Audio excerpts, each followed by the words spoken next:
Good morning, good evening, good afternoon, everyone. This is BDF44. All right, so here it is. What I want to know in regards to the Rockets' new team is this. For Russell Westbrook, is this team better than your Thunder team for the last couple years with Paul George? And of course, with, the Rockets being who they were last year, are they better now that Russell Westbrook has come to their team? That's the question. I want to see if that, I don't know. On paper, it seems that those teams should be better. Just in general, the Rockets should be better than both of those teams. But I'm not certain, particularly when I think about the Thunder. Even though Russell Westbrook had his struggles, Paul George had a career year. And most importantly, what Paul George does is knock it down from not only the perimeter and mid-range, but he can also play extreme defense. James Harden has never been accused of being a great defender. I do believe he's improved. In fact, I believe he's improved a lot over the last, say, 3 years on the defensive end. But he's still not someone you would accuse of being elite on the defensive end, and you don't expect him to not lock anybody down. Paul George is able to lock people down. Paul George is obviously somebody that helped played help defense very well. He's just a defensive-minded player with supreme offensive skills as well, sort of like Kawhi Leonard, a lesser version, of course. So, I guess what I'm trying to figure out in my mind is, let's just assume it does work in terms of their chemistry. Now, that's been my problem. I don't think that they can get along, even though they're good friends. They've known each other since they were 10. I don't think in this era they're going to be able to get along on the basketball court because one person has to play well off the ball, and I don't think neither one of them do at this point. Now, James Harden, I would imagine, plays better off the ball than Russell Westbrook does because yesterday, of course, watching ESPN and all those guys, it was reported that Russell Westbrook's one of the worst catch-and-shoot players of last year. Not surprising because it didn't seem like he made too many shots consistently at all when I was watching him. So I guess what I'm saying in that regard is, what are you going to give up? Even if the team does work, even if they have no problem meshing, if they have no problem moving the ball, if they have no problem just playing together. I don't know that they're better this year than the Rockets were last year with Chris Paul, even though Chris Paul had shown signs of decline. According to a lot of people who watch them consistently, Chris Paul was not the same Chris Paul. I have to admit that I didn't watch a whole lot of Rockets basketball last year. So, I will adjust my thinking to the information that comes my way in terms of Chris Paul and what I think he'll be able to do. But at the same time, it's like, I just don't know exactly how much better they are with a player who demands the ball a lot in James Harden, one of the highest usage rates we've seen. And, of course, having another player with that same quality on the same basketball floor at the same time. Now, Charles Barkley mentioned something yesterday that I thought made a lot of sense. He said if Russell Westbrook is willing to play the two guards, it could work.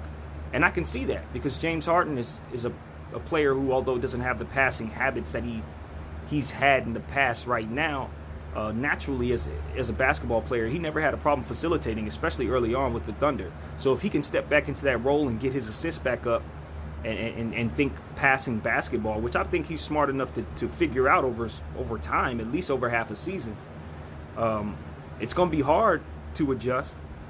And if it doesn't translate to winning, there's going to be some resistance. But I do believe in James Harden in terms of his ability to adjust his game.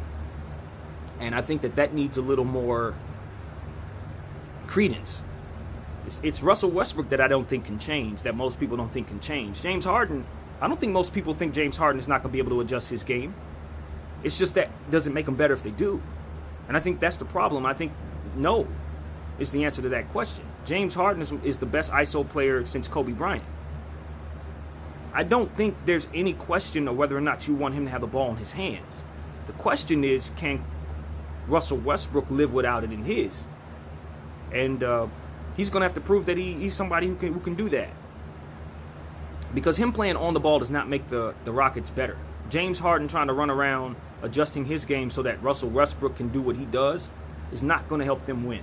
One of the reasons why everybody has just come to the conclusion that you can't play with Russell Westbrook is because of his inability to adjust to other people's game. It's just because of his inability to reel it in, as I like to say. It's because of his inability to play defense and make shots consistently from the perimeter. His weaknesses make it so that you don't want him to have the ball in his hands a lot. Not to mention that both of them turn the ball over quite a bit, which is normal for players who hold the ball a lot, but that's just what it is. Until we see one of them play without the ball, we got to assume that the ball will be turned over even in the event that they're playing off the ball. So if all of that is to be considered, I have to conclude in my mind that unless the Rockets find somewhere to get some more shots from other people, if it's just those two holding the ball, I really don't see how they can be better than either one of the two teams that they were on last year. I just don't see it. I don't think that I think the Thunder, particularly with Paul George having a career year, were a really good basketball team, even with Russell Westbrook's issues, even with him not really playing the type of basketball we're used to seeing him play throughout his career. So obviously I expect James Harden to play that well, but I think Paul George is more used to playing off the ball. Paul George didn't have to make much of an adjustment because he had kind of been used to being in a system that allowed him to kind of do both. So we're going to see it. Obviously, it's going to be intriguing to watch. Also, obviously, Clint Capella is going to play a huge role on that Rockets team. He's going to have to stay healthy, and he's going to have to be his old self from 2 years back for them to really, really succeed. Because obviously, the big man position, as I've always said, is very, very important right now. So, in the event that they are able to have some success, it's going to be because he was a dominant rebounding force, defensive force, and making his chippies, as they say. So, also, I'd like to see what their supporting cast is going to look like. How's their bench forming up? I know they didn't lose too much. I think EG is still there. It might be wise for them to think about making a trade, trying to get some more a power forward of some sort. I always thought that the Rockets were missing a power forward and a small forward that could create their own shot and guard perimeter players. If they could find somebody like that, I know they had Marquise Chris on the roster for a little while. He hasn't panned out, but he has the mold of what I think would complement Clint Capella in the paint. Maybe if they can find a better version of that, or maybe if whatever, I don't know what their options are with their limited cap space. But that's the kind of piece that I think they could really, really use. Because what you want is high-low action, but you also want a power forward that can stretch the floor a little bit to create some space. And I just don't think they have that.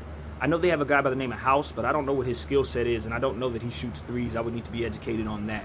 But it just seems to me that they could definitely use a power forward, and as well as they never replaced Trevor Ariza.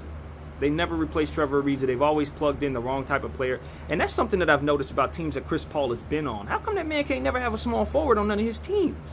And I've been saying this for years. I know this is off topic, but it seems like every team Chris Paul has been on for the last 7 years has been lacking in the small forward department, and as a result, their team hasn't been not good, in my opinion. Not that good, in my opinion. I want to say that carefully, because the Clippers had some success, and the Rockets got all the way to the Western Conference Finals. But it's just like, had they had a small forward, maybe they could have got over the hump. So it just seems to me that he's never played with a great small forward. I don't want to go all the way back to his Hornets days. I don't even remember who was on the team, but I don't think he had a small forward then. So that's just something I noticed. The Rockets should adjust their small forward position. They should definitely bring in somebody if they don't have somebody they believe in right now. And I guess that pretty much sums up what I wanted to talk about. I didn't really get into how the Thunder looked last year too much, but I just wondered if the Rockets, assuming Russell Westbrook is able to fit in well with James Harden, are they better than the Thunder last year? Are they better than Houston last year? And in my opinion, that's to be determined. I can say yes or no, but who knows? They have to play in order for this to make any sense to me. I can throw some stuff out there. I can say anything, but I'm not going to assume to answer that question right now. I can say I don't think so, and then proceed to watch and enjoy. Speaking of which, thank you for watching. I hope you enjoyed, and have a blessed day. Peace. BDF.